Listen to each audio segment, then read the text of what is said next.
जीवनी शक्ति कैसे जगाएं? पाठ 1। जीवनी शक्ति क्या है? दिखाई पड़ने वाली और ना दिखाई पड़ने वाली दुनिया, सभी में एक ही सत्ता समाई हुई है। उसे ही अनेक नाम और रूपों में व्यक्त किया जाता है। वो सत्ता सारे ब्रह्मांड का केंद्र और उसका एकमात्र आधार है। ईशावास्यमिदं सर्वम यत्किंचम जगत्याम जगत। एक ईश्वर ही जड़ और चेतन सब में व्याप्त है। जैसे लकड़ी में अग्नि है, किंतु छिपी हुई होने के कारण उसका कोई प्रभाव या उपयोग नहीं है, उसी प्रकार उस सत्ता के सर्वत्र व्याप्त होते हुए भी प्रकट न होने के कारण मनुष्य उसके लाभ से वंचित रह जाता है। जड़ जगत में इस सत्ता के प्राकट्य की संभावना कम ही है।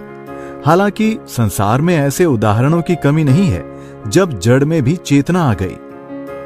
वनस्पति जगत में क्रियाशीलता है और उसके साथ साथ संवेदनशीलता भी। ये संवेदनशीलता अपने तक ही सीमित है। पशु जगत में संवेदना की सीमा अपने वर्ग में विकसित हो जाती है। जिस जीव या प्राणी को जैसी भी इंद्रियां प्राप्त होती हैं, उन इंद्रियों के सहारे वो आगे बढ़ने की कोशिश में लगा है। मनुष्य जगत में विकसित बुद्धि एवं विवेक है, जिसके बल पर इन सभी प्राणियों से अपने को पृथक कर सर्वोत्तम प्राणी बन सकता है। उसमें अपने अतिरिक्त दूसरों को भी विकसित कर सकने की अपूर्व क्षमता होती है। इन विशेषताओं के कारण मानव शरीर में उस सर्वव्यापक सत्ता के प्राकट्य की सबसे अधिक संभावना है। भगवत सत्ता के प्रकट होते ही शरीर में स्वास्थ्य, इंद्रियों में शक्ति, मन में आनंद, बुद्धि में ज्ञान और अहम में प्रेम की उपलब्धि होती है। ये उपलब्धियां मानव जीवन के 5 स्तरों पर होती हैं, जिन्हें पंचकोश भी कहते हैं। पहला अन्नमय, दूसरा प्राणमय, तीसरा मनोमय, चौथा विज्ञानमय और 5वां आनंदमय। इन 5 कोशों में अज्ञानवश क्रमशः मल, अम्ल, आसक्ति, अहंकार एवं मिथ्या अपनत्व के विकार हैं, जो रोग, थकावट, चिंता, भय और वियोग के रूप में प्रकट होकर मोहग्रस्त मनुष्य को दुख और क्लेश पहुंचाते रहते हैं। इन विकारों एवं उनसे मिलने वाले दुखों से छुटकारा पाने के लिए मनुष्य को उस सत्ता के प्राकट्य एवं उससे बराबर संपर्क बनाए रखने की विशेष आवश्यकता है। ये विकार जड़ होते हैं और मूल चैतन्य रूपी जीवनी शक्ति को कार्य करने में बाधा पहुंचाते हैं। फलतः जीवन में चेतना की अनुभूति कम होने लगती है और मानव अपने स्वास्थ्यमय, शक्तिमय, आनंदमय, ज्ञानमय तथा प्रेममय स्वरूप को भूलकर बहिर्मुखी बन जाता है। ऐसी स्थिति में उसका जीवन दिशाहीन प्रयत्नों के जंजाल में फंस जाता है। अतः इन विकारों को हटाकर जीवनी शक्ति को पुनः जागृत करना मनुष्य का प्रथम कर्तव्य है।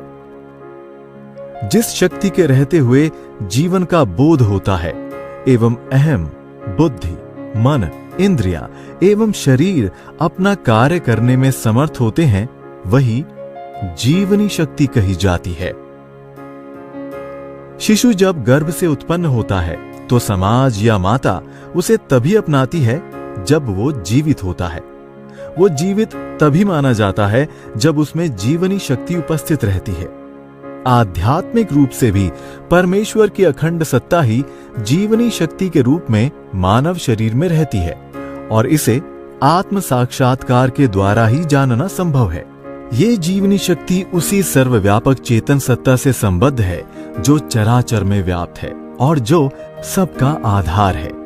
वो व्यापक सत्ता जब शरीर और इंद्रियों के स्तर पर अपना कार्य करती है अथवा प्रकट होती है, तब वो उस शरीर की जीवनी शक्ति कही जाती है। यदि उस व्यापक सत्ता को भगवान के नाम से पुकारें तो भगवान का अंश ही जीवनी शक्ति के रूप में शरीर में विद्यमान रहकर उसे जीवन एवं शक्ति प्रदान करता है। शरीर, इंद्रियां, मन, बुद्धि तथा अहम के समस्त क्रियाकलाप इसी जीवनी शक्ति द्वारा संचालित होते हैं। जीवनी शक्ति अथवा प्राण शक्ति ही वास्तविक जीवन है। मनुष्य मांस, हड्डियों और रक्त का बना एक ढांचा दिखाई देते हुए भी वैसा नहीं है, अपितु वो जीवनी शक्ति का ही एक प्रत्यक्ष स्वरूप है। शरीर में जो कुछ भी है वो जीवनी शक्ति द्वारा ही निर्मित है, उसी के द्वारा पोषित एवं विकसित है तथा उसी के क्रियाकलापों का एक सहज परिणाम है। भगवान जीवनी शक्ति के रूप में मनुष्य शरीर के रोम रोम में व्याप्त है। शरीर में जो अग्नि यानी गर्मी मालूम होती है वो उसके प्राकट्य का ही एक बाहरी लक्षण है। जब भी जीवनी शक्ति शरीर से अलग हो जाती है वो अग्नि यानी गर्मी समाप्त हो जाती है। तभी कहा जाता है कि उस शरीर का जीवन समाप्त हो गया। इस प्रकार जीवन, शरीर की अग्नि, प्राण शक्ति और जीवनी शक्ति सभी पर्यायवाची हैं और शरीर में व्याप्त परमेश्वर की अखंड सत्ता ही है।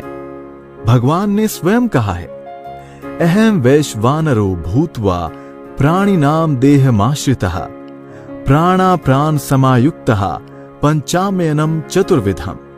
अर्थात मैं स्वयं वैश्वानर यानी जठराग्नि के रूप में समस्त प्राणियों के शरीर में रहता हूं।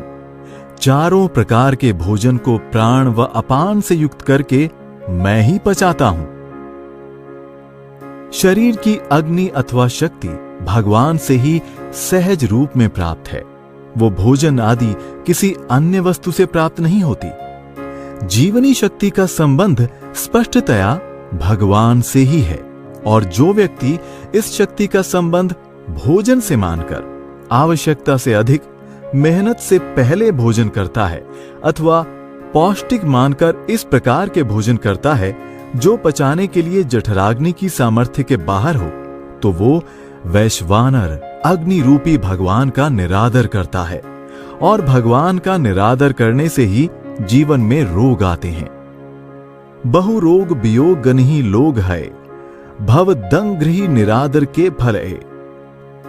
जब कभी शारीरिक विकारों को स्वाभाविक रूप से निकाल देने के बजाय दवाइयों के प्रयोग द्वारा दबा दिया जाता है तो वो विकार तह पर तह बनकर अंदर जमा हो जाते हैं और समय पाकर भयंकर लाइलाज रोगों का रूप धारण कर लेते हैं। तब उनसे छुटकारा पाना बड़ा कठिन होता है। अतः ये आवश्यक है कि किसी भी रोग का लक्षण प्रकट होते ही जीवनी शक्ति को अन्य कार्यों से हटाकर रोग को निकालने के लिए छोड़ दिया जाए, अन्यथा रोग दृढ़ होकर उस व्यक्ति के जीवन के लिए खतरा बन जाता है। इसके साथ ही यदि कहीं मन चिंताग्रस्त हो जाए, बुद्धि के स्तर पर भय लगने लगे और अहम के स्तर पर वियोग का दुख भी सताने लगे, तो ऐसी दशा में आंतरिक शक्ति को पुनः जगाए बिना न तो शरीर रोग रहित हो सकता है, न इंद्रियां थकावट विहीन हो सकती हैं, न मन चिंता मुक्त हो सकता है, न बुद्धि से भय मिट सकता है और न अहम से वियोग का दुख ही समाप्त हो सकता है।